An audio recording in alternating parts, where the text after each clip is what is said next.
realized they're never going to protect you. I was terrified. I didn't want history to repeat itself.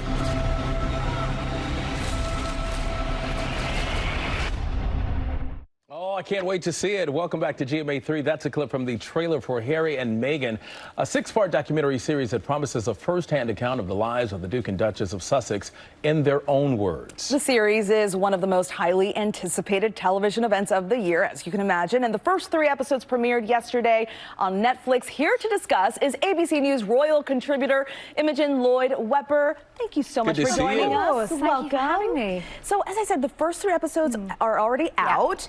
There's a lot of talk surrounding this series, and it dives into Harry and Meghan's relationship with the tabloids. What was your takeaway from Volume 1? You know what my big takeaway was? It wasn't quite as juicy as I thought it might be. Maybe that's coming in the next 3 episodes. There's but time. Really, it was covering a lot of what we already knew.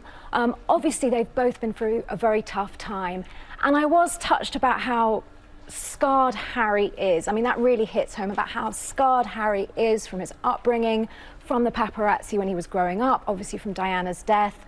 And we all thought that they had that happy ending with that beautiful wedding. You know, I was there, everybody was having this collectively incredible time, the crowds all around the world, and it wasn't a happy ending, and they're obviously now searching for that. Yeah, and when you think about the UK, the tabloids can be very tough there. How is the documentary being received there?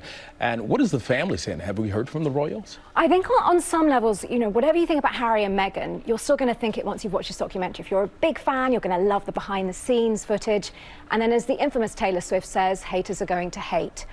It doesn't really matter to Harry and Meghan what the tabloids in Britain say or what the British people think about them anymore. They live here. It matters what people in America think, what the American media says about them.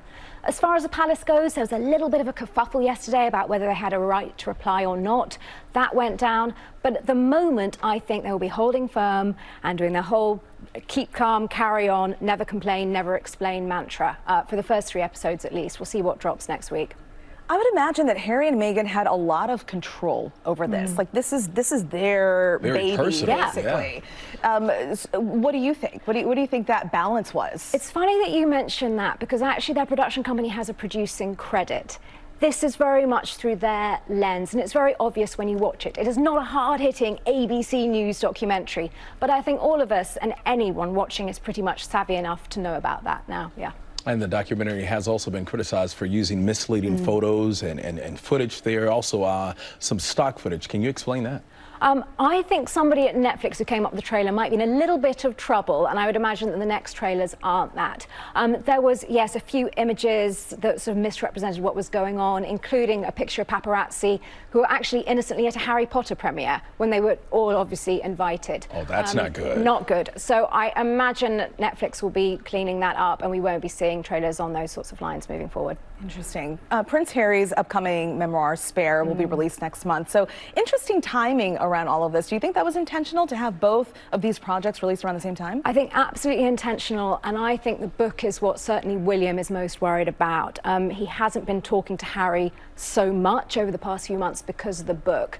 And the big question is, has Harry crossed some red lines with William in that book? He did in the documentary. William was very clear that he never wanted to see the Diana Panorama interview ever aired again, and it was aired in episode 1 in that documentary. So the big question to me is, has Harry crossed any lines with his big brother in that book? And we will know in January. Yeah, the world is watching. The world is watching. Yeah. Definitely. It's so sad to see, though, that the brothers have that rift. You know, hopefully they can come together at some point. It's heartbreaking, and then you wonder, are the true winners actually Netflix and Penguin Random House, the publishers, and even the media, because we're talking about it, and not the brothers and the family themselves? And, you know, I thought the Queen's death would have, you know, done something to bring them a little closer together, or sort of, you know, rid the issues that they have with each other. But I think we all did, but, you know, perhaps contracts had obviously been made, and the Sussex had to deliver on those contracts. all right, well, thank you very much. You know best there, ABC News royal contributor Imogen Lloyd Webber, looking all royal in that purple as well. Thank you so much. Good to see you.